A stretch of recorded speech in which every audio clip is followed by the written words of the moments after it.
India முழுக்க ஒரு வருடம் யாத்திரை செய்து பாரதத்தினுடைய முழுமையையும் புரிந்து கொள்வதற்கு நாம எப்படி, அதாவதுங்க இந்தியா வந்துங்க சாதாரண ஒரு 1947ல பொலிட்டிக்கல் பிராண்டா பில்ட் பண்ணப்பட்ட ஒரு சாதாரண நாடு கிடையாதுங்கய்யா. நாம ஒரு சிவிலைசேஷனல் நேஷன்யா. பாரதம் தான் நம் அடித்தளம். இந்தியாங்கிற பொலிட்டிக்கல் பிராண்டு 1947ல பாரதம்ங்கிற அடித்தளத்தின் மீது கட்டப்பட்டிருக்கிறது. அதனால பாரதத்தை மக்கள் உணர்ந்து கொண்டால், அனுபவித்தால்தான் அவங்க இந்தியாங்கிற நாட்டுக்கு நேர்மையோட இருப்பாங்க, லாயலா இருப்பாங்க. இந்து சிவிலைசேஷனல் நேஷனை புரிஞ்சுக்கிட்டோம்னா தான் இந்தியாங்கிற நேஷனை பத்தி நாம புரிஞ்சுக்க முடியும்.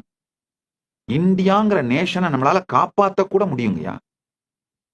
தெய்வீகம் தான் நம்முடைய தேசியத்தின் அடிப்படை. அதனால விவேகானந்தருடைய வாழ்க்கையிலேயே பாத்தீங்கன்னா, விவேகானந்தர் ரொம்ப தெளிவா சொல்றாரு, நரேந்திரனாக இருந்த என்னை விவேகானந்தராக மாற்றியது நான் இந்தியா முழுவதும் பாரதம் முழுவதும் செய்த யாத்திரைதான் அப்படிங்கிறார்.